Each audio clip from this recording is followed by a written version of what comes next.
Tayo Ito is going to go first. He is a doctoral student studying educational policies at the University of Oregon. He works as a research assistant in the Office of Institutional Research at the University of Alaska Anchorage. He's going to be talking about post-ANCSA passage and the attendance of Indigenous students rise in college and the creation of the Anchorage Community College because of that.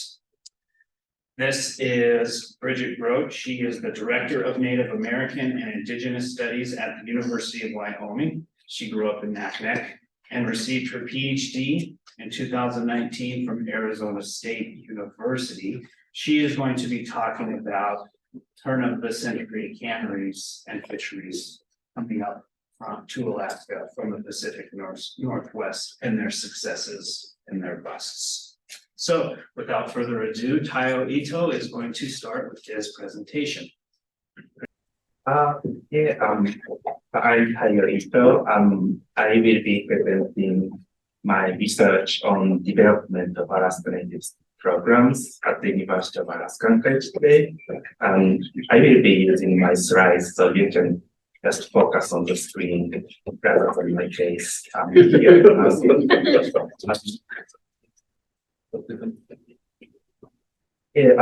So the focus of this presentation is on the development of programs for Alaska Native students at UAA, and I will specifically highlight advocacy movement and institutional barriers in the early 1990s.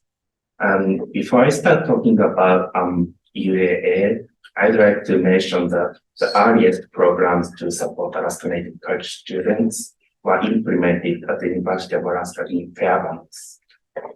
For example, college orientation program for Alaska Natives started in 1963 to support rural Alaska Native high school graduates' adaptation to urban campus environment during summer. Fairbanks also had student orientation services, SOS, which began in 1969 there.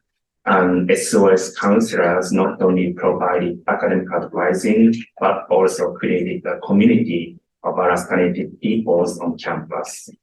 And SOS was later renamed as Rural Student Services, as a lot of you probably know, and has continued until today at the University of Alaska Fairbanks.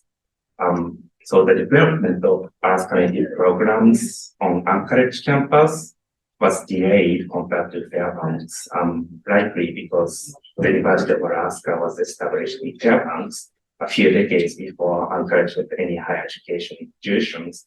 So as I go through here, Anchorage campus ended up developing programs that were modeled after some of the programs in Fairbanks. So the first official program to support Alaska Native students at the university in Anchorage was called Special Services, or Alaska Student Higher Education Services, which started in 1971 before Anchorage Community College, ACC, becomes University of Alaska Anchorage. Alaska Federation of Natives got funding from the U.S. Department of Education and developed a program that modeled after SOS from Fairbanks in other locations. So this program was implemented at ACC as well as Alaska Methodist University and Sheldon Jackson College. So the 1972-73 ACC catalog describes this program as follows. An office has been provided in the log cabin on the Anchorage Community College campus for special services, primarily aimed at assisting Alaska Native students on the campus. Many of these students come to Anchorage from rural Alaska, where the way of life is far different from the living patterns in metropolitan Anchorage. The special services counselor is available to assist students with personal problems, housing, financing, employment, and academic tutorings. a native student organization also exists to assist native students in making an easy adjustment to campus and urban life. So this is the first program to support us native students in Anchorage. And I found this picture on the left of Log Cabin on the Digital West Archives website. And I think these cabins are used for these special services. But if anyone knows or remembers a log cabin on campus, I'd appreciate your presentation. Anyway, so in 1979, these special services were replaced by the Anchorage version of Student Orientation Services, SOS, under the ACC Counseling Center. And Ian Abraham, a Clinton educator, was appointed as the SOS coordinator. One counselor was hired in 1982. So there were about 400 Alaska Native students at ACC at this time. So those two SOS staff members provided academic advising and created a community of Alaska Native peoples on campus, just like the SOS in Fairbanks did. And the Anchorage SOS was reorganized as Native Student Services in 1987, and NSS continues to serve Alaska Native students at UAA today. Another program that started around the same time in Anchorage was a series of bridging programs for Alaska Native high school students interested in pursuing a career in a health-related field. So Alaska Federation of Natives began offering health career recruitment program and Alaska Native Health Careers program in 1979. And these programs were reorganized as Dera Kids Enrichment Program in 1980 in the honor of Dera Kids and Inupiaq Hira from Pottsville. This summer program consists of intensive academic work, one-on-one mentoring opportunities, and other social activities. And Kathy Johnson and Ata Boston, who was the director of Alaska Native Health Careers program, took the position of the director of their kids program. And Native Student Services staff members assisted this program with a review of student applications and advising. And just as Native Student Services and their kids enrichment program achieved a decade of successful implementation, unexpected change occurred. It all started when Kathy Johnson secured funding for their kids program from the Alaska State Legislature in 1987. The funding was awarded to UAA as a budget increment, which was supposed to be spent entirely on activities related to the Their Kids program.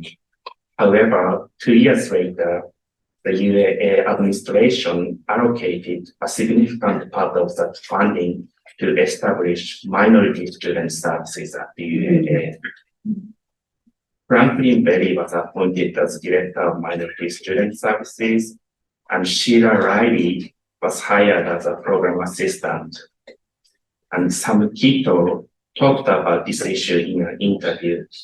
I quote, "If you go to Anchorage and talk to Kathy Johnson, you'll find out how after second year, they are able to collect money out of a system.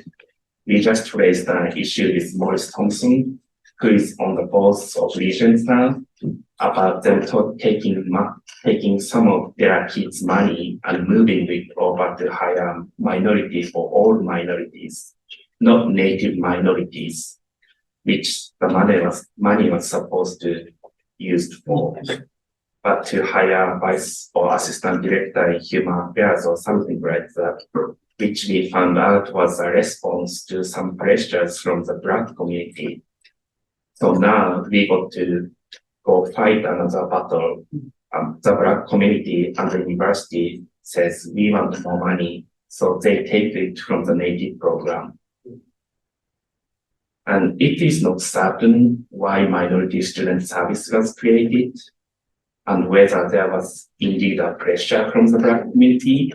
However, the program assistant, Riley, who identified herself as Black, posted an op-ed article titled Alaska Must Balance Continuity with Need for Change in Anchorage Daily News, where she discussed the demographic change in the US and Anchorage in particular.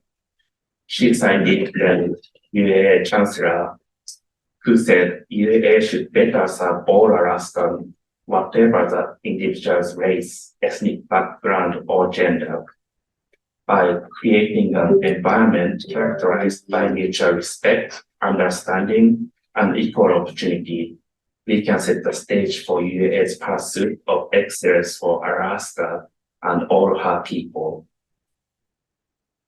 So because of this minority student services, now Native student services and their kids programs were placed under minority student services, which was not desirable for these Alaska Native programs. So in addition to the restructure, a university-wide budget issue forced minority student services to make cuts in early 1990s. The Native student services had to fire all 4 student workers.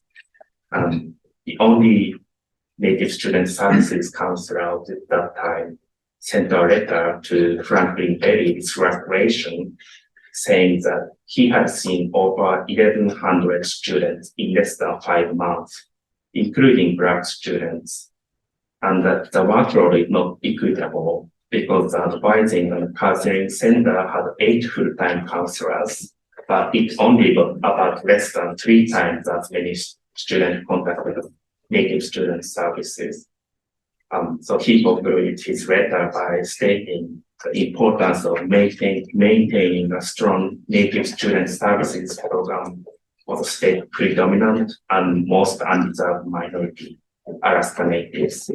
He also added, let's not try to overexpand other minority programs or other student service programs at the cost of our indigenous people. So the tension between minority student services and Native student services was rising high. And throughout the inception of minority student services, there were continued grassroots movement advocating for Alaska Native students at UAA. And Abraham originally formed the Native Student Advisory Committee in 1984 with Alaska Native educators from Anchorage community and UAA faculty staff members. There is no record of what this committee discussed, but Abraham took a community-based approach to connect Alaska Native educators with students so that they could have a role model. And in 1991, Abraham reorganized the committee and created the Coalition on Higher Native Education. And this coalition was more focused on policies and had subcommittees such as Alaska Native Studies Committee and Alaska Tribal College Committee.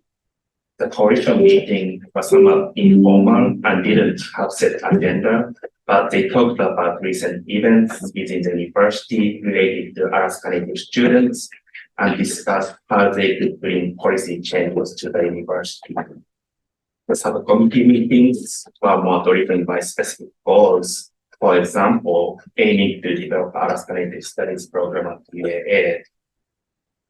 In April of 1991, the coalition met with the chancellor and urged him to take actions to promote Alaska Native students to enroll at UAA.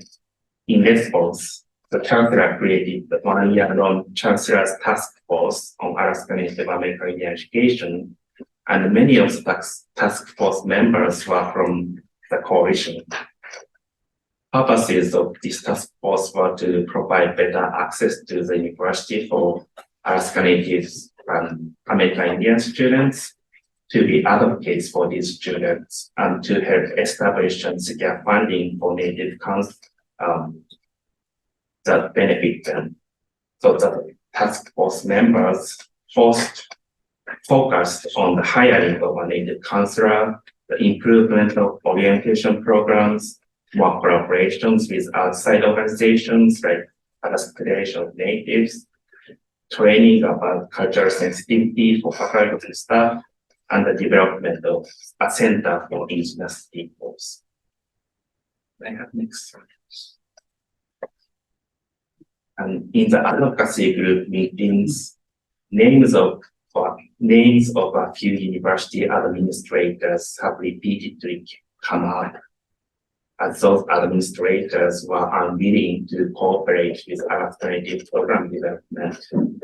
So in the Coalition of Higher Native Education meeting, one Native Student Services counselor was frustrated that a new Alaska Native full-time counselor position that was promised to be dedicated to Native Student Services was now going to be a joint appointment between different departments. So he said, I've been here for 10 years now, and the first couple of years kind of work up to that, and we sort of hit the ceiling. I just work with these students when I want to get a lot more satisfaction out of that, then try and bump my head again, the wall. Then about 3 or 4 years later, you try again. I can't burn my head much longer against the administration in this place without burning myself out. So I changed my direction almost exclusively to working with students, which is uncomfortable with. We've got to go through another battle to get the counselor that they've given us the money for. In spring of 1992, there was another incident that symbolized some university administrators' attitude. Advisory committee from the American Association of State Colleges and Universities paid a monitoring visit to UAA as a requirement to receive both foundation grants to fund diversity-related programs. However, the visiting committee's finding was not in favor of UAA.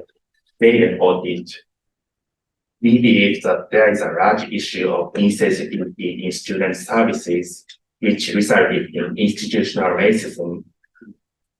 It is our conviction that if this institutional racism is not immediately addressed, the entire multicultural effort is moot.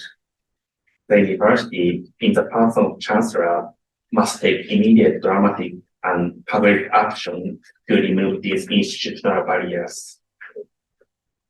So while the visiting committee's report did not give examples of such racism, one of their recommendations was to create another advisory committee on diversity issues. The Chancellor, however, did not form such a committee until Alaska Native advocates demanded that a year later. So Alaska Native students and advocates alike were getting tired of these institutional barriers. Finally, when there was a rumor that Minority Student Services was going to take some of the Native Student Services resource, Alaska Native students stood up. A group of Alaska Native students, faculty, and staff members, and other supporters peacefully marched on the UA campus, chanting, "Save our services, Native Student Services." And you can see that in the picture. And as a response to this protest, Native Student Services and their kids enrichment program both became independent units outside of Minority Student Services. So after this protest, Native Student Services, other Native programs, and grassroots advocacy committees continue to work together to develop and maintain ALS-connected programs at the UAA. And here is a list of some of ALS-connected programs that were successfully developed. Here, for example, ALS-connected studies minor was approved in 1993, and the proposal for this minor program was drafted in collaboration between Native Student Services and College of Arts and Sciences professors. And ALS-connected Science and Engineering program started in 1995, funded by Aliaska Foundation, and this may be the largest and most famous ALS-connected programs at the UAA now. And there are also programs for internship, peer mentoring, and native early transition program.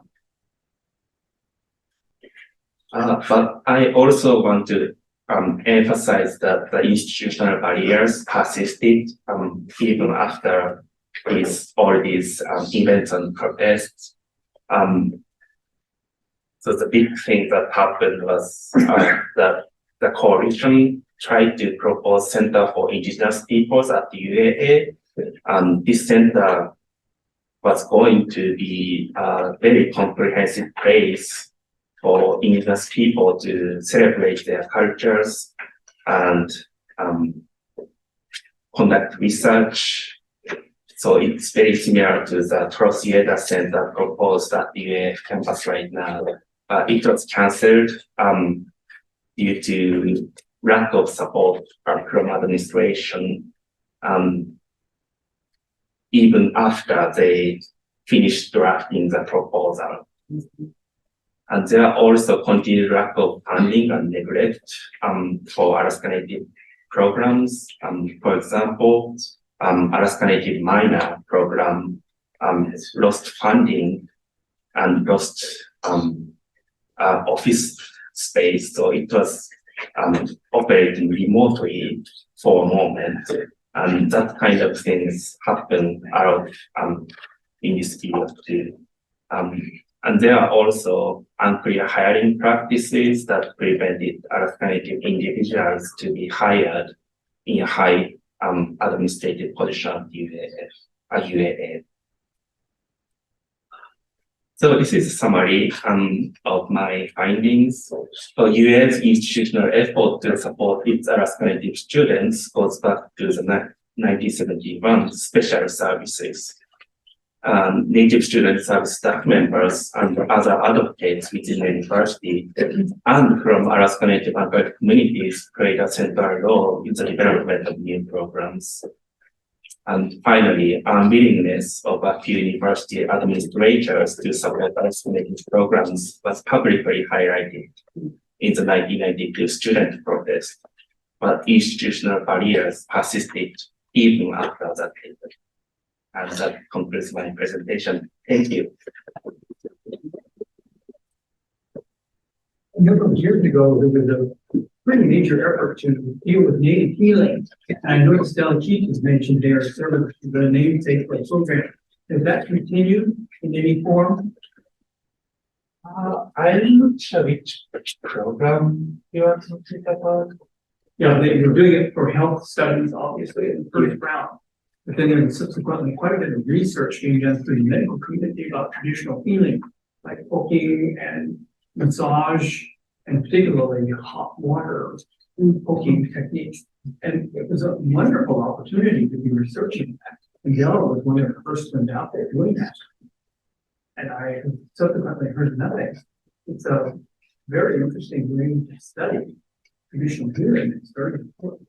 Yeah, thank you for sharing that. I wasn't aware of the program, but their kids program, it still continues today, and her presence as a person was also large in medical field. So I believe that her method of healing was researched.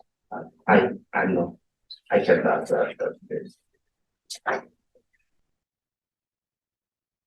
Yeah, you highlight several continuing barriers despite the success post 1992 at UAA, and I wondered what you would identify as the like things that are perpetuating these three barriers that you've identified? Why, you know, if we've known this is a problem at UAA, why do we continue to have to fight for this funding?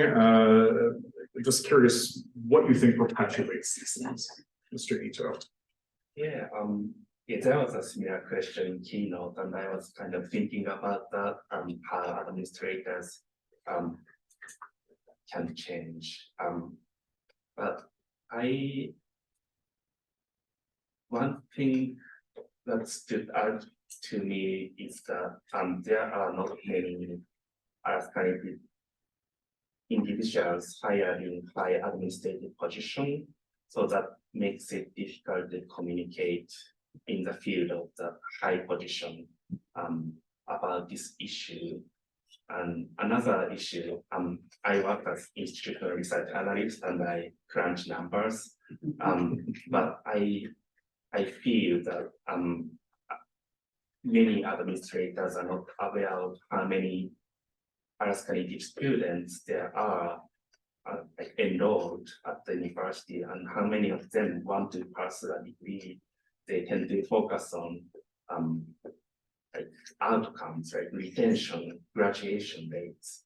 And when we see that Alaska Native students rank low, so they are kind of seen as problem.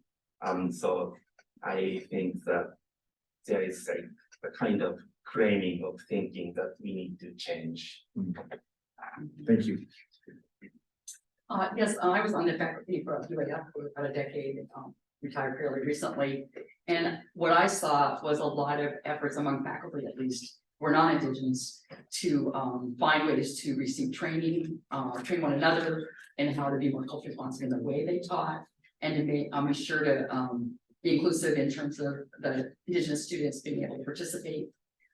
Did you look into that at all in terms, I mean, that was an administrator at the highest levels in terms of Native programs, but it was a recognition, you know, that there was this diversity that, and different ways of learning, perhaps in cultural contexts and backgrounds. Did you look into that at all? Yeah, there are, I looked at Stop Talking, that kind of like training programs developed for faculty and staff to learn about cultural sensitivity and culturally relevant practices. But it all started, I think, in 2000 and not before. So that's why I couldn't include that. But I think that's definitely something that universities are starting to do. I do think, though, as I've been at UAA for 20 years and I'm part of the Stop Talking initiative, we continue to have both faculty and administrators who are incredibly resistant. So we invited First Alaskan Institute, and I was part of the now I'm going to forget the name of the program, but it was working around healing, the last initiative when they had funding to come and do a workshop. They did them in the Anchorage School District. They came to UAA, and the amount of resistance, even from former staff at our multicultural student services, to understand that the experiences of Indigenous people are different. That, I mean, this is a national problem, that we do not understand the difference between talking about diversity for people who came to this land, whether voluntarily or involuntarily, and also the difference for Indigenous people who have never left the land in Alaska. And people are really angry because what they did was they hear that they are being critiqued rather than, you know, and it wasn't ever presented as a personal attack, but it's how you hear it. The assumption that I'm being told I'm doing something wrong, rather than saying, we don't understand this, you know, what we have not done that stepping out to understand it. And we churn administrators. We have a new chancellor and all new deans other than libraries since that training was done. So we also are constantly fighting against, we have no high-level Indigenous administrators. They have not given a vice chancellor position to Michelle Yachmanev, who runs our Indigenous Student Success Program. This is a problem, and the failure to move Alaska Native Studies to a major, the upset at saying that we must all teach Alaska Native, every student must take a course, at least one course about Indigenous studies somewhere in their career. This is across the whole UA system. I was on Faculty Alliance when we brought that forward, and again, this unwillingness to understand the place where we are, it is a huge issue. And I don't know that I have an answer, but we can't not keep fighting to do it. Thank you for sharing your experience and expertise. One of the things that I've noticed that I don't think has changed over 100 years. And that's that when we talk about Alaska Natives, it's Alaska Natives. It's like they're all the same. There's no recognition that there's a difference between not only Eskimos, Indians, and Alutiiq. It's the difference within those groups. There's like 3 different groups of Eskimos, and I think there's like 27 tribes of Indians in Alaska, and Athabascans are different than Tlingits. And there doesn't seem to be any move toward recognizing this. We don't have any trouble, particularly Balinese. They don't have any trouble about recognizing the diversity of Italian Americans and Irish Americans and Polish Americans. And yet Native people are just grouped, and it looks to me like it's a continuation of what the original BIA thing was across the lower 48. They didn't recognize the difference between these areas and these tribes, and it makes it a lot more complex. But until we recognize that diversity, I don't know how we expect to expand it.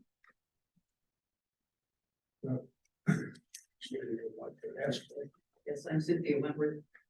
You can partly solve that or start to solve it by going to AFN every year and being more involved in AFN. I'm not saying you personally, but what I see from my 50 years of dealing with this, and I was born and raised in Anchorage, I see this disconnect between AFN and what the people who come to it, and then the white community. When I look around this room, we don't have a lot of natives in here. We have this big disconnect in Alaska. Even me, socially, I see it. We have to find a way to bring people together, and I see it largely. I mean, AFN is coming up in a couple of weeks, and there you see all the different. You see the central Yupik and the north and south Yupik and the South Siberian Yupik and all the different Inupiaq and the different dialects. All that is represented, it's manifested for AFN. And so I would just like to see personally some more of a connection between the two.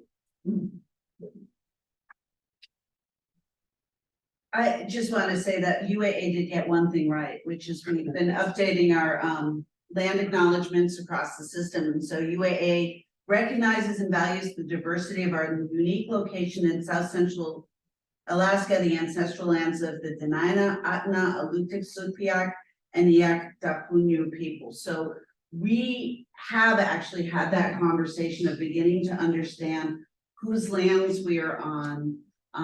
And so, there are good things happening. It's just that, this gets done and then we get a new chancellor and we get a new provost and then we have to educate them again, because frankly, we should just be growing. We need to grow many more of our own Indigenous leaders on our campus, which means fixing the K-12 system. Excuse me, my name is Lakeitha. I'm a current student at UAA and I'm doing OLA as well. I'm doing research 375 and it's research ceremony for the Indigenous And so within there, they have a book that they're teaching us and, we're gonna do a 2-page choice of, looking at Aboriginal community. And so it's part of the curriculum and the traditional medicine is still part of the LAMI program. Where if you're gonna do holistic stuff in the community, you still have to go out and assign yourself, get a research. You have to get a grant opportunity, you have to get volunteering going, so it's part of the curriculum. I just don't know if there are hubs somewhere else in the community where they connect, or you can choose to go out there and connect to learn more about the Indigenous population. Thanks. I'm Brent Johnson, president of the Casino Historical Association, and I was curious with the comment that the former speaker from the former class gave about acknowledging the land.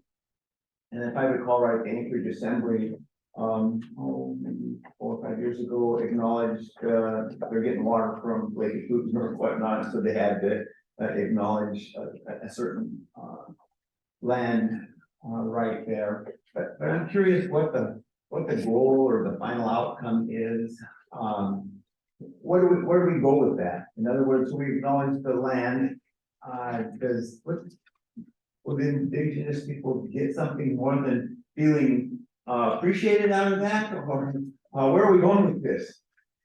Well, I think there's a couple of things. One thing about the land acknowledgement is to recognize that we are visitors, settlers, or if you are from the lands, that there are certain rights and obligations in terms of caring for the place. And that should be driving how we make some of our decisions. One of the wonderful things for us is that, of course, the chief of the Eklutna tribe is a graduate of UAA who is working very closely with us to bring back the traditional place names. So when you see a place name, it starts to tell you how that land was used, what the purpose was, and perhaps how we should treat it in a more thoughtful way than just as a resource from which to extract goods. And Chief Leggett is also working with the Muni so that they're renaming places along the trails and waterways.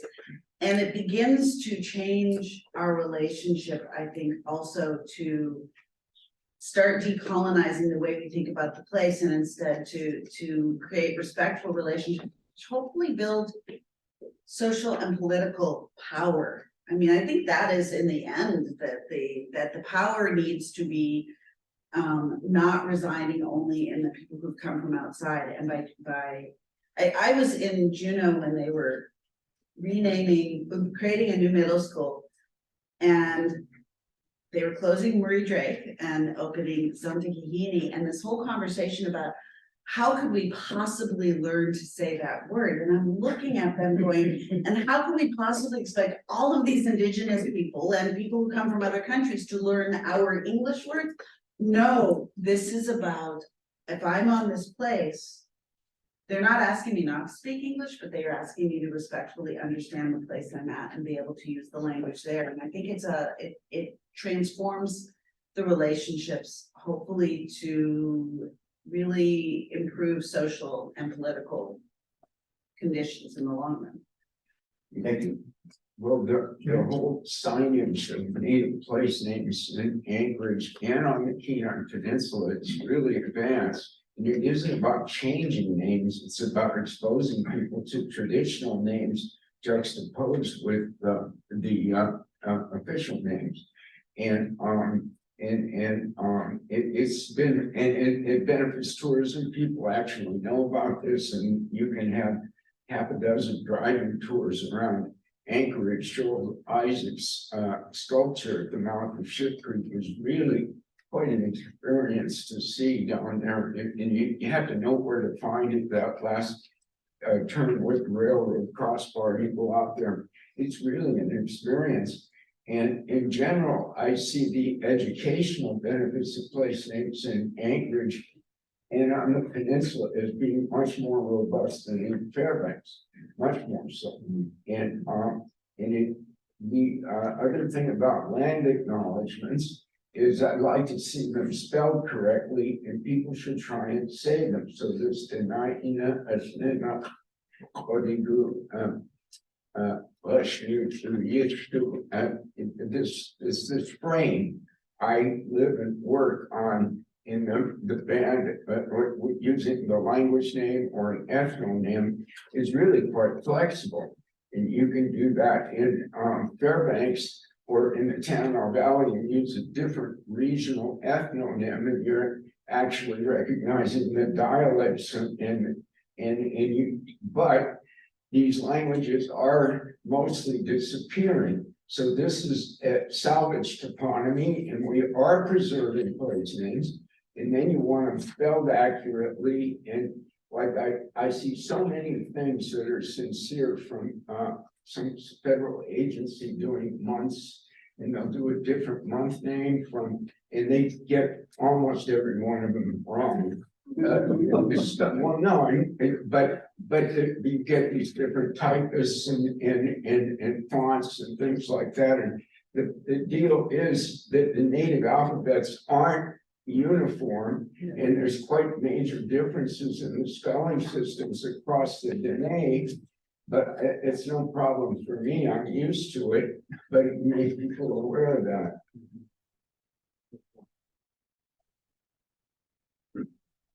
Thanks. So. Should we start with Bridget? Are you ready? I am ready. Thank you, everyone. And we'll do the same once Bridget's done with her presentation. All right, so first of all, I'd like to say I'm so happy to be back in Alaska, even if it's a short visit. And I want to acknowledge that we are on the traditional and unceded land of the Penuzana, Dena'ina, and thank the Kanien'kehá:ka tribe for their stewardship of this land. So I will position myself next. I am from Naknek. My name is Bridget Grote, but my Nupiaq name is Ayu, given to me by my grandmother. It just reminds me of where my maternal side of the family is from. I am the daughter of Darlene Ivanoff Grote from Yimlikli, and she is the daughter of Roland Ivanoff and Elma Bradley Ivanoff. And on my paternal side, I'm the daughter of Guy Grote III, who is the son of Guy Grote Jr. and Violet Nielsen. And I grew up in Naknek, and I'm very happy that I was lucky enough to be raised in the land of my paternal ancestors. So some of my earliest memories are of boat rides, canneries, and salmon. I am a fourth generation commercial fisherman, and my sons are the fifth generation in our family.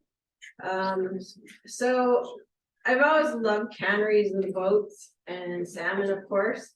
And so my interest really became stronger when I spent most of my kindergarten year at what was Diamond J Cannery. And that's located, it's burnt down since then, but it was located on the Kvichak River. And so I grew up around water, canneries, and all of this. So that year spent there, my grandfather and my dad, they tore down a no longer used bunkhouse that they purchased for $5,000. And that lumber went into building both of our houses. So it was a long winter, but we enjoyed kind of exploring all of the cannery buildings that were left. And it's probably one of my most fondest memories of spending that time there. So as I went into academia, salmon and canneries have always been at the top of my list for studying. And today I will present some of the beginning of the canneries in the Bristol Bay area and kind of the boom and bust cycle that existed and still exists today in the American West. So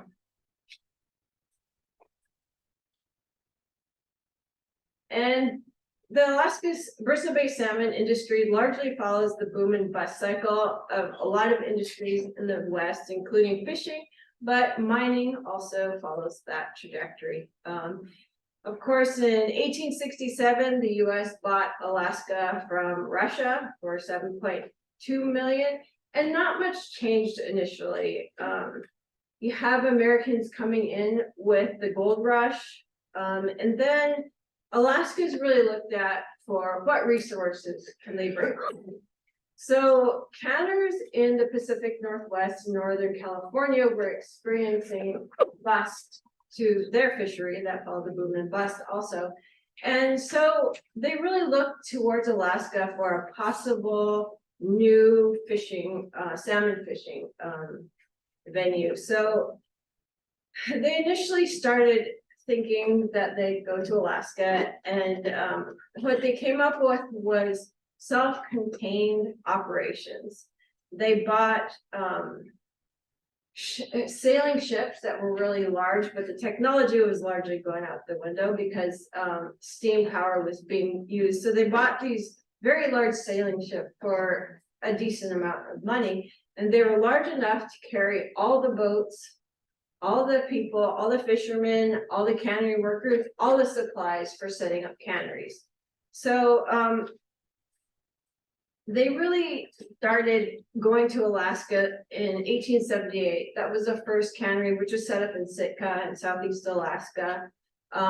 It operated for a few years by a company called the North Pacific Trading Company. But one thing you'll notice is as I talk about these canneries, a lot of them are very temporary. They last for a couple of years. They discovered that, oh, this isn't the greatest place to fish. You know, things aren't working out. This location is bad.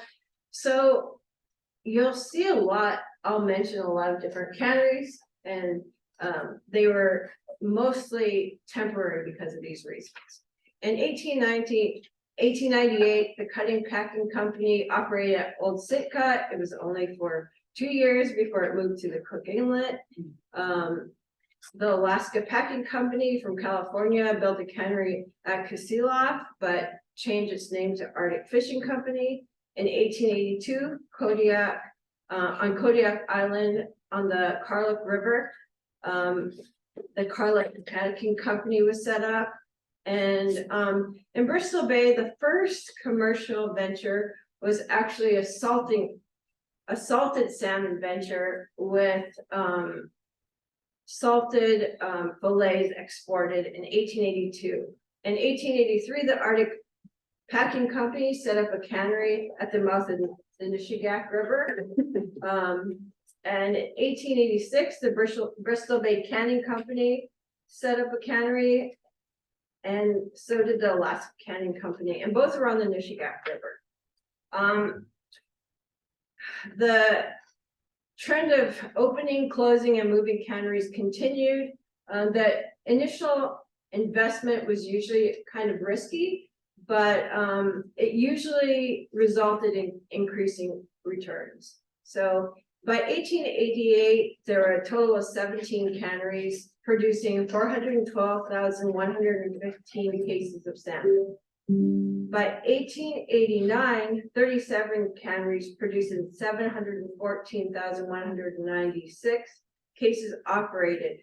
But what they noticed was that the salmon market was flooded. They weren't making the profits that they had previously made, so they decided that they needed a new method of keeping their profits high. So they started with a few canneries consolidating their efforts. Instead of operating all the canneries, they'd only operate the ones that were most profitable. So they didn't, it was a better business idea to run this way. So by, it largely proved successful. So by 1892, 31 canneries agreed to consolidate under the Alaska Packers Association. And the Alaska Packers Association continued to be the largest operation in the Bristol Bay area. In 1897, just to give you an idea of numbers, in 1897, they caught 74% of the total catch, producing 669,494 cases. And they really wanted to be, you know, the number one producer of salmon, so they ended up buying up smaller companies, and you know, they increased their power by having land and as many companies as possible. So in 1902, there was a real boom, and they operated 64 canneries, producing 2,545,298 cases of salmon. And this is like the largest number that really you see before the decline start happening. By 1905, there were 47 canneries and 1,894,516 cases. So you can see that it's going down. And for the Bristol Bay area, which continues today, they're the largest producer of sockeye salmon. So next I will talk about a little bit kind of more the operations within the cannery. So I already explained that they were self-contained, but this meant that they also took all the food. So they took actually live animals to Alaska and things like that.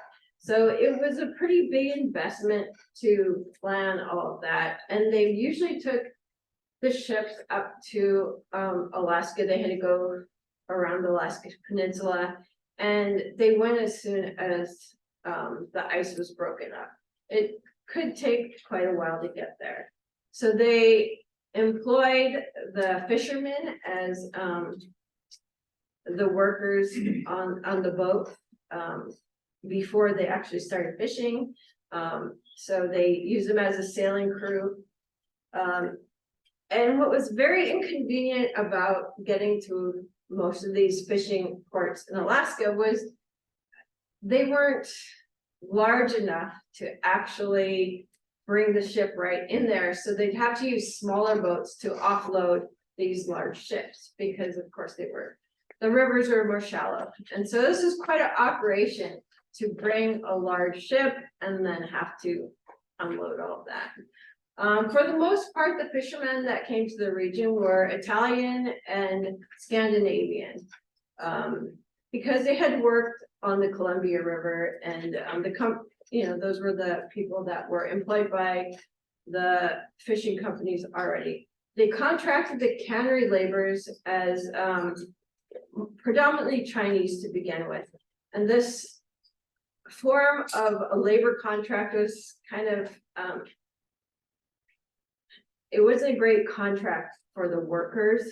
They contracted their work for a set amount, and it didn't have anything to do with hours or how much they worked, but they would say, well, do this. And so it was kind of the only way they could get work at the time, and it was it wasn't very great for them. So it was kind of like slave labor.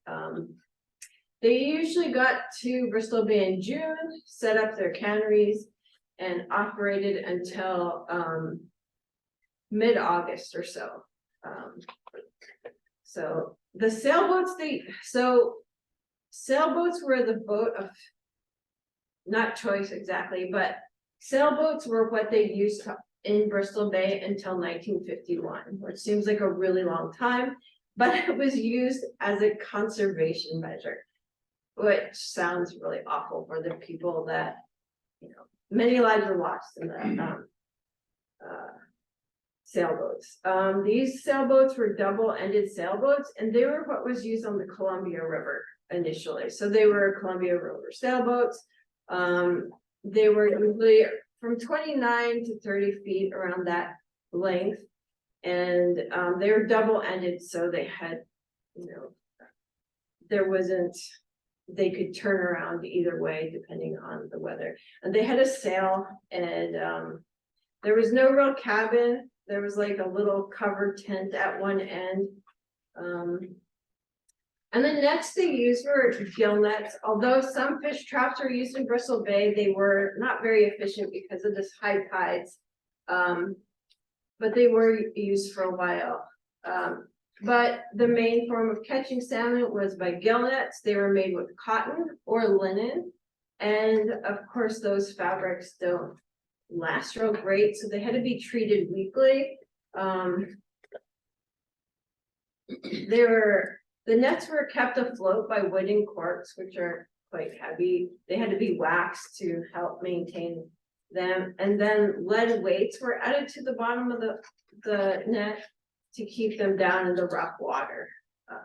So each week, these nets had to be soaked in what was called a bluestone solution to prevent rotting, and then they were dried on these racks. These racks were still present when I was a little kid, and so were the rotting sailboats. So my dad actually built us a swing with 2 of the sailboat masts to hold up the swing. So this stuff was around a lot, and so now I notice where the stuff comes from, but as a kid, you don't really care. You like to sail this boat. So there were 2 different boats. One of them was a double ender with a keel, and the other one was a flat bottom boat. I would say that the more popular ones were the ones with out the flat bottom. But Can you go back to those pictures of the boats? sure, if you want to. You can see some of them here. So the canneries were really operating the fishery as a company town, meaning that they provided all the supplies for fishing, the nets, the boats, and everything. It was quite a colorful fishery in that each cannery had their own color scheme for their boats. Red Salmon was painted all their boats bright gold. Bumblebee, who my dad fished for, was Kelly green with white trim. Libby McNeil and Libby painted their boats bright orange, and Diamond J, where I got to spend that year, they painted their boats medium blue. So you can see there are additional boats depicted there. But it was a way for the canneries to identify which boats were there, and you could see those bright colors from quite a long ways, right? So since these boats were not powered, it was easy to do. And since power boats were outlawed, the canneries learned a clever way to get their fishermen in faster. They used these monkey boats that they called them. And so they would go around and hook their fishermen up in long rows in order to kind of skirt the power problem, right? So that was kind of what they used. And so they could see their boats from a long way with these bright colors. So obviously sailboats in a very questionable weather area were not the easiest to navigate, and there were a lot of accidents if people got caught on the sandbars, which there's a particularly bad sandbar called Dead Man Sands. And what happened was if the boats got caught on the sandbar, when the tide came in, the waves would just go into the boat before the boat could float. So it would either break the boat apart or swamp it. So there were a lot of accidents. And by 1951, people were just sick of it. So they petitioned, and finally in 1951, the restriction on power ended. But people talk about this sailboat era as, you know, being a time of where the men were men and not just anybody could fish, right? Because if you're in an open boat with no cabin and no power, it takes a special person to even want to be with that, right? So that's really when the big changes occur, but that is also kind of the time when all of the overfishing catches up.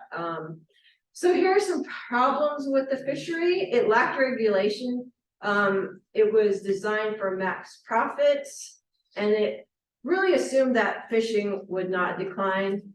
Unfortunately, they practiced some horrible techniques of putting their nets across entire rivers and streams, and this was disastrous in a couple ways, because with salmon being on a 5-year cycle, it would affect that year, but also in the future.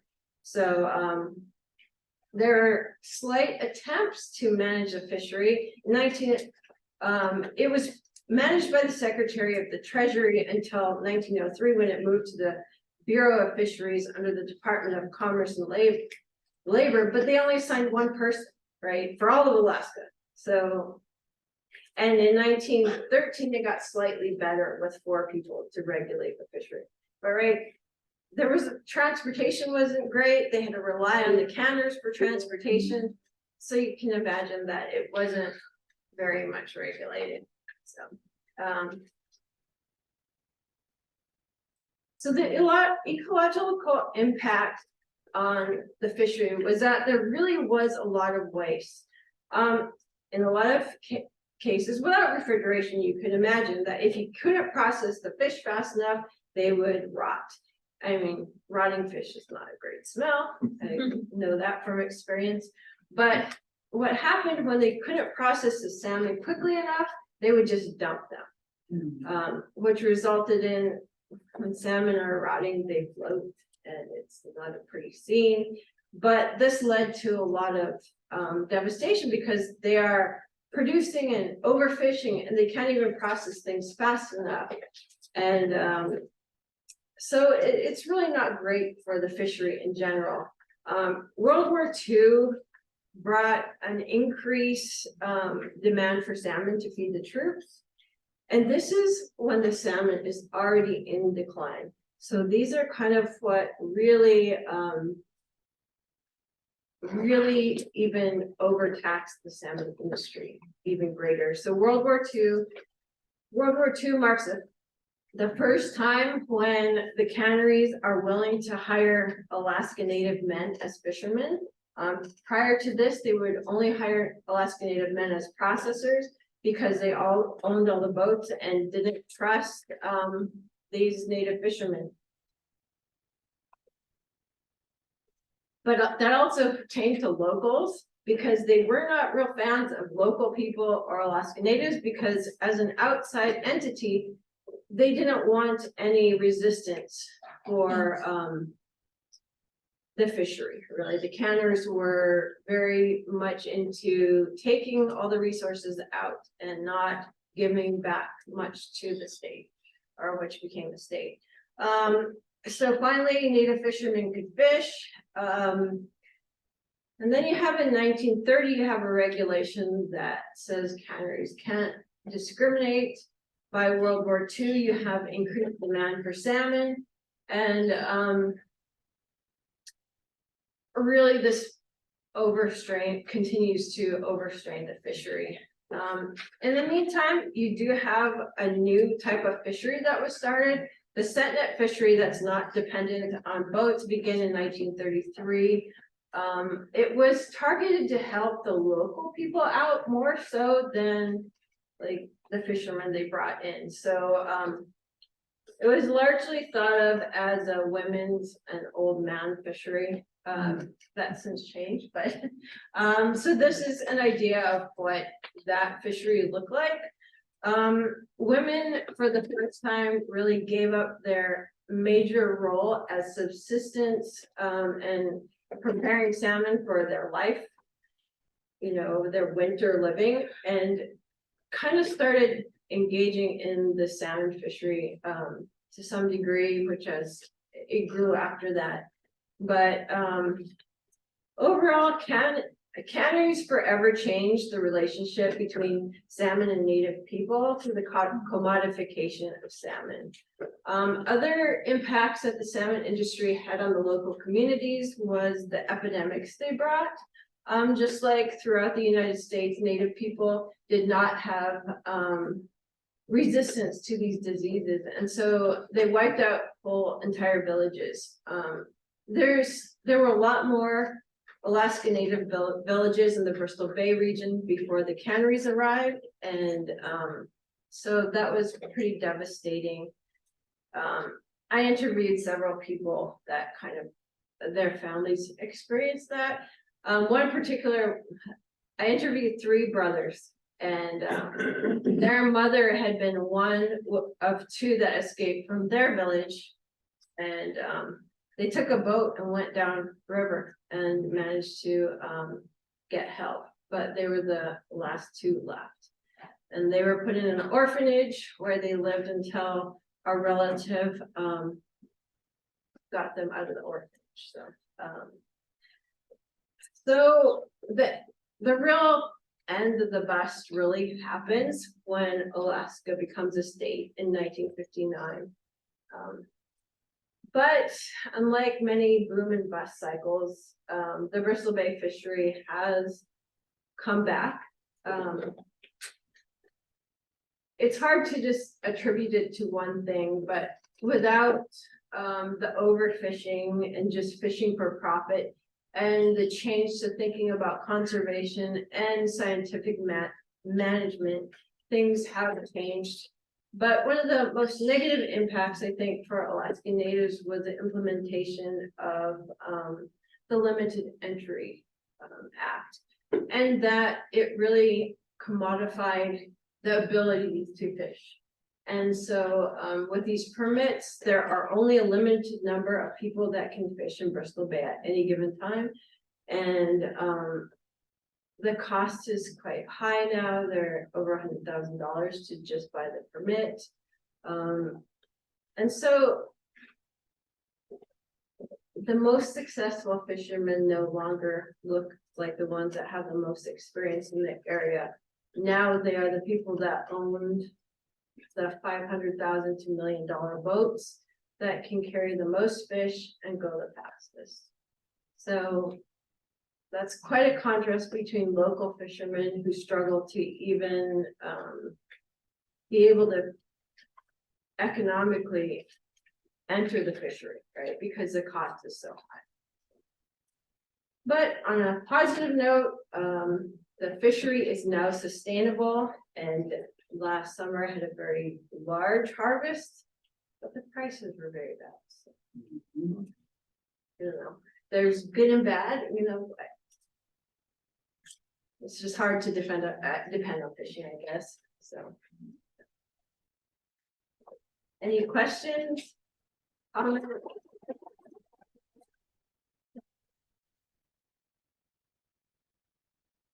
Yes, I'm wondering if you have the percentage for the actual boat fishermen, not the processors.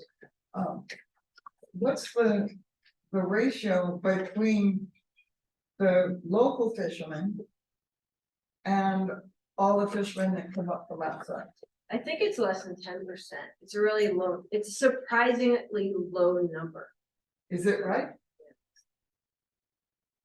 10% are local?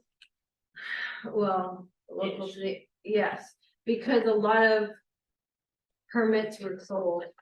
And then a lot of people didn't get permits who were local because of the very complicated process or racialized process. They didn't have the records, they didn't have the paperwork to prove that they had belonged in the fishery. And then the other complication was that they fished as families. So they weren't able to continue at that same participation level. You know, there's a lot of concern in different communities about how few local people, young people now want to go into the fisheries. And I don't know, are you seeing that in Bristol Bay, or is that an exception versus Southeast and South Central? No, I think it's very prevalent, and it is a lot to do with the lack of money to even invest in the fishery. Just maintaining a boat, even a set net boat, is quite an investment. So, and then if you don't make the money, right, to pay your boat payment or reinvest in next year's gear, because what ends up happening is you have to invest, right, before you make any profits. And another thing that's really bad is that they aren't posting the price until after the season is over. So you don't even know what you're working for.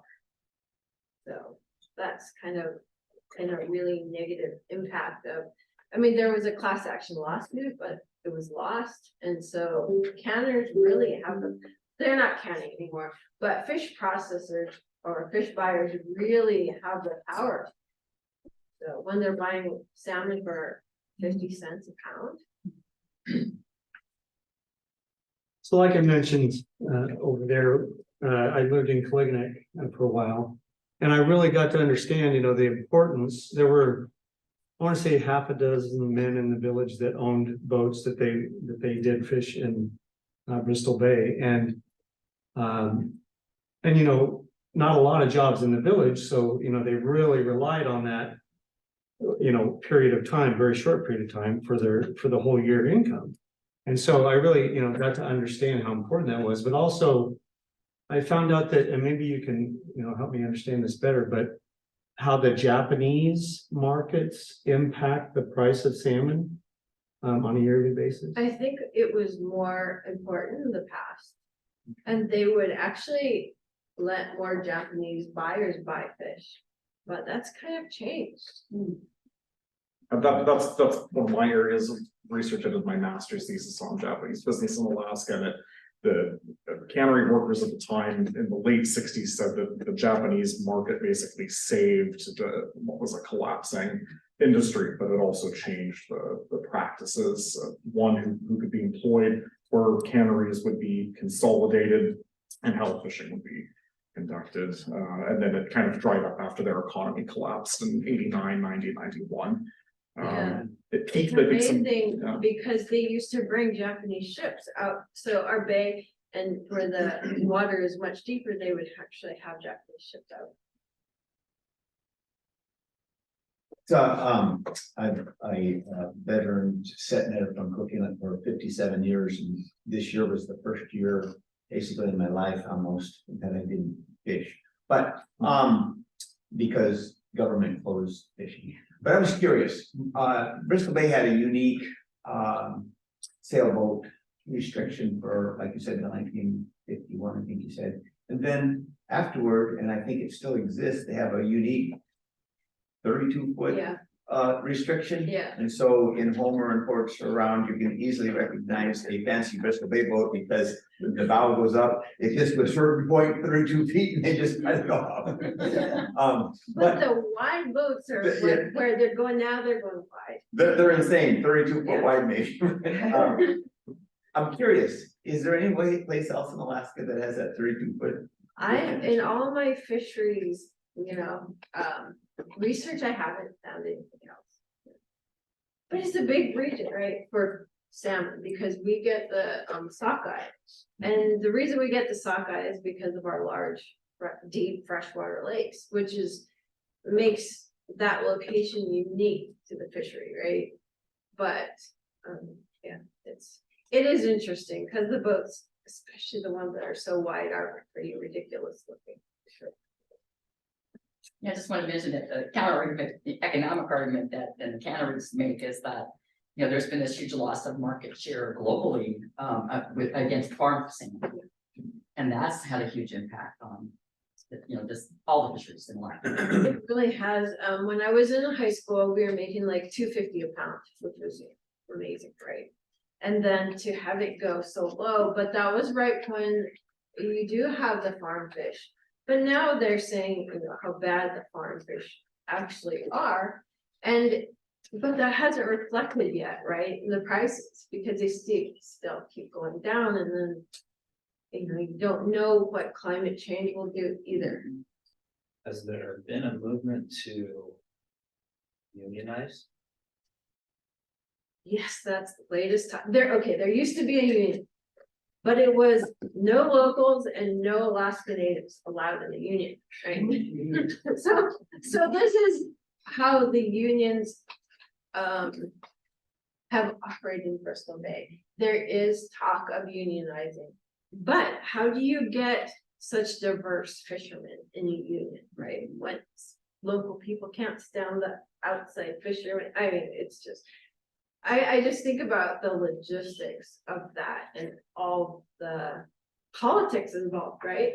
How do you unionize something so diverse? So I've, of course, Alaska, through various means, banned traps in 1959 with statehood. But I've read where Bristol Bay banned traps earlier than that. Is that true? It is. They were very practical anyways. We have such high tides, first of all, right? And they were pretty impressive. If you look at the pictures, they're just a nightmare of maintenance. Even upriver, the tides are pretty high, right? So kind of managing that was a nightmare. And I don't think they ever really were practical because the tide goes out and I don't know if you saw some of the mud flat pictures, they went way out there. So, tides 18 to 30 feet high aren't really very common to stationary fish trap. We have strong tides in Quick Inlet and we had lots of fish traps, but I think the mud. But the way Yeah. it drops off, right? Yeah. And we don't have to drop all the way out there. So it's just different and we have a different kind of, So really it was kind of a practicality thing as much as, hey, we're gonna ban them since they're hard to use anyway. yeah, it seemed that was the only argument I could find. Because it was so much more practical to put these fishermen where they could get the most fish. Do you have any idea what year that they were banned? I think 1920 something. I think 1924. With the White Act in 1924? It was around, could possibly have been that. I know it was in the 20s for sure. Yeah. But if you look at the pictures, I think the Alaska Digital Archives have some pictures of that where you can see that it just didn't make sense, really, honestly. I just want to mention too, because I researched that history for the book I was writing in. What struck me too was actually the federal government did pass some regulation in salmon fishery. They had commissions come up here and they were concerned, but there was never any money for enforcement. No. So the laws that got in the books that were conservation and regulation oriented just were, if they were just on paper essentially. Exactly. And they sent like one federal fisherman up in Alaska. Everybody knows you're coming. It just, right? yeah, We'll hide- scientists would show up. Exactly, we'll hide, we don't. And they would say, we understand, and he'd ignore it, of course, or he or she, it would usually he, but yeah. Well, to talk about enforcement, one of the gentlemen in Clinton told me that. Like when you're down there fishing, I guess there's the time stops at a certain. And it's like, you better have your nets up and in your boat. Or, the fines are just astronomical. I got a fine, it's on my record, it's a misdemeanor. So whenever I get a new job, if they see that, they're like. Okay, so you can't even have the water touching your net at all. My net was in like that much of water, someone told on me, I got it, the fishing game came and landed on the beach and saw it, they're like, we have to give you a fine. I mean, so these are very real things that happen in the fisheries. It's heavily regulated and there's a good and a bad side to that, for sure.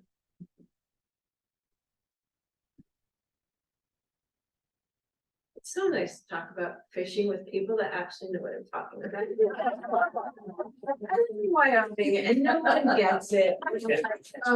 There, and we're- Okay, yes, Well, and I continue when you're talking about the farm fish, I'm heading to Iceland in a week. oh.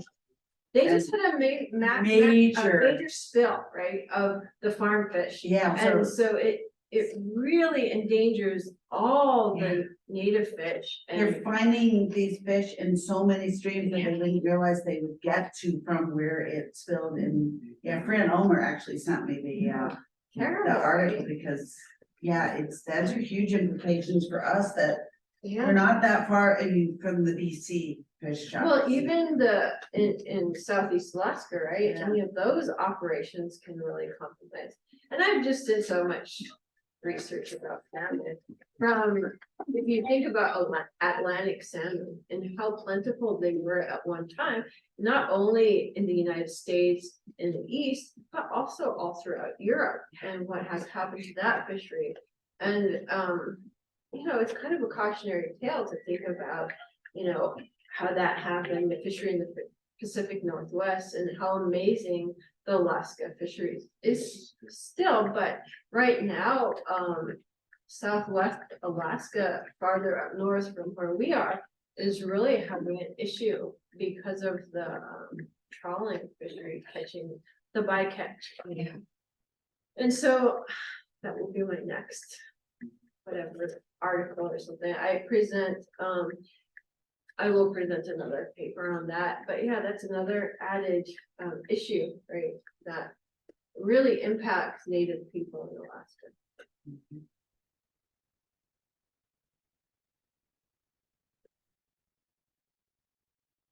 Any other questions? We have 10 minutes, 5 minutes for our.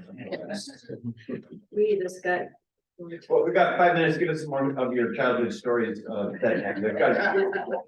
Great one. Okay, when I was about 5, we went swimming, right? It's 60 degrees. We're going swimming, right? But we go up river, this place called Paradise Point, right? Sounds so fabulous. Anyways, I'm in the water and I don't know how to swim yet, but I see this big fish. And to me, I'm like, oh my God, is it gonna eat me? But I don't tell anybody because I'm like, will they believe me? I don't think I'm crazy. So then my mom talked to my dad that night on the CB radio, right? And he's like, yeah, we got a lot of kings today. And then I finally told my mom, like, that's happened. So, you know, I didn't feel so ridiculous for seeing this big fish so it's gonna eat me. But I really got an appreciation for the sailboats when I was in high school. One of my high school buddies was fishing and he's a big, you know, strong guy. And so it's a beautiful day. We're gonna go set our net and we have a running line. So we're set netters and we're gonna put the net out. And it's just beautiful. So I don't think we even wore rain gear. We're just in sweatpants and, you know, comfy clothes without rain gear. Cause it's sunny, it's warm. All of a sudden, right about the time we're supposed to set the net, the weather just changes. The wind picks up and we're like, damn, you know? So we're there and we get our net set out and it's pretty rough at this point. And my mom is on the internet and she's trying to set out her net. And in order to not get the get fish and game violations, she had tied only the end and they had a tote with the net in it. So the net gets away from her and we go in and try to help her, but it's so swift because the tide has the wind behind it, so we can't even help her. And so her net is tied on by like just the end, and so it goes, instead of going like this, it goes like this. Anyway, so we're like, we gotta get out of here. So we turn around and we go back to the, and it's really rough by this time. And I'm bailing 5-gallon buckets of water and he's driving the boat. And you know, we're young and we're like, our eyes are big. Like, this is not great. So we get into the river because once you get past the mouth of the river, I mean, it drastically calms down. And we both look at each other and we're just like, you know, happy to be alive. And I think it really gave me an appreciation for how bad those sailboat fishermen had it. Because we had power, we could get out of it. But even then, I mean, it wasn't a very long distance where we had to go to the river, but you know, I was just bailing as fast as I could. So, you know, it's the appreciation you get for the technology we have, but still dealing with the same conditions. I think. And the mud, there's no end to the mud. It's funny when you mentioned we had a boat on a running line. Probably 99% of the people here know what a running line is, you know. You say these things, they're just common to set netters, we all know what you're talking about, but other people, running line. I know, believe me, when I really have to explain it to people that live not in Alaska, it's like, and then the mud is like unbelievable. It's actually kind of funny. If you grew up walking in the mud, it's no big deal. It's a pain, yes, and it's a hell of a workout. But if you stop, you just kind of sink into it and the mud flows around you. And then you try to get moving again and it just sucks on your boots or whatever you're wearing. And if you watch someone who's never been in this mud, the panic that crosses their face when they try to move again, it's like, oh. But I mean, you learn. But it still gets you. Probably the one. So my sister and I are a year apart and we fished a lot of years together. So she had waders on and I had hip boots and she's gonna give me a piggyback until I can walk in my hip boots. Well, her hair gets stuck on my raincoat. Anyway, she drops me. And we are laughing so hard at this point. But I have to go all the way in to dump out my boots, cause I have to get off the mud, dump the water out. And at least it was fairly warm that day, but you know, like, the mud gets you, you don't escape that. You know, being trapped and walking in those conditions, so. It's a very fond memories. I don't do it as, I haven't fished in quite a while, but my strapping. Very tall sons, still fish, so. They're just really disappointed about what bad prices they got this summer. Have they ever looked at joining one of the co-ops that does direct to consumer?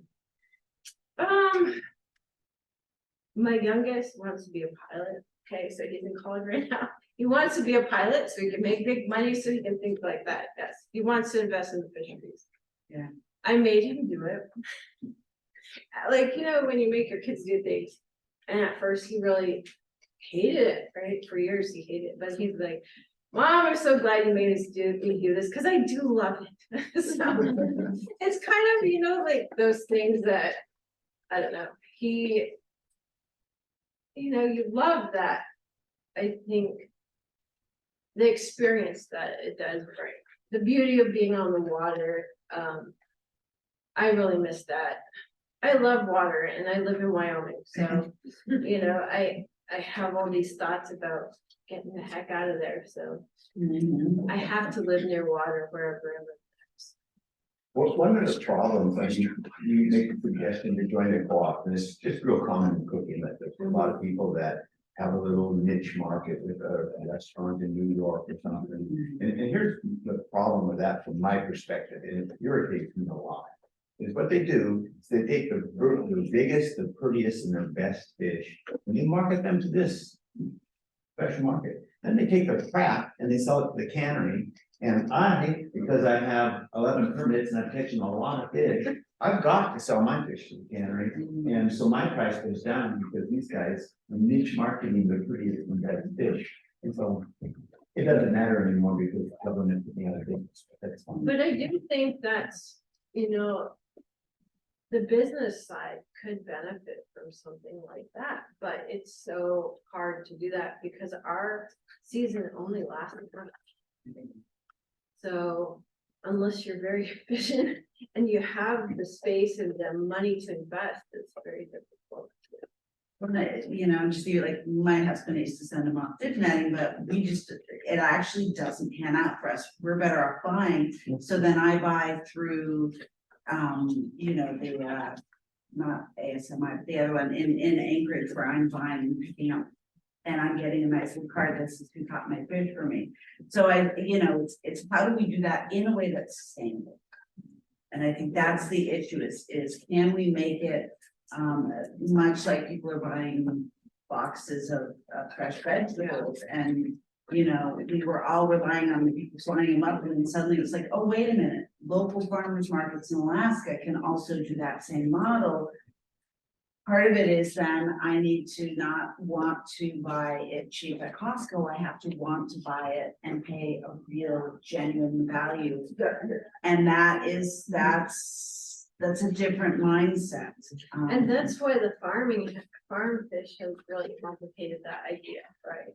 Because it has produced something that's very inexpensive, right? It's very ugly, I will say, compared to, you know, it's just disappointing, but unless you educate people, they have no idea what they're even. My kids look down on people that buy farm salmon, and it's so funny. But you don't know if you don't know, right? No. And you sometimes have no choice. If you're on the East Coast, I've got a friend who grew up here in Setbacks with her family. And she's at a conference right now, and she's like, I had to eat from the Atlantic salmon because that's all they had. I refuse. I think she would have if she realized after they served it. Yeah, I just don't eat I salmon think unless I we need know. to bring back the bumper sticker. I think it's Friends been. don't have friends. Yeah. And it's more necessary now than before. I think the consumer market is pushing that in the right direction and there are enough salmon, but it's not quite there for the fishermen. In the meantime, you can eat genetically built chicken. 3D printed chicken. I've heard of it. I can't even imagine, I wouldn't understand. I'd like to make a comment that within the last 2 years, I've seen Bristol Bay fillets in Portland, Maine. In Hannaford's grocery chain, so they're not totally boycotted or not, they get over there. You pay more. It's there, that's the key, you pay more. Yeah. But there's been wonderful improvements on icing and whatnot, you know, I remember as a kid, we had a big burlap in a little creek and we would put our fish in it and cover it with burlap and throw some water on it. The cannery truck would come by in the middle of the night, pick them up with a fish cube and. And even the bags, right, that they use now for. Okay, everyone, have a nice time. Thank you.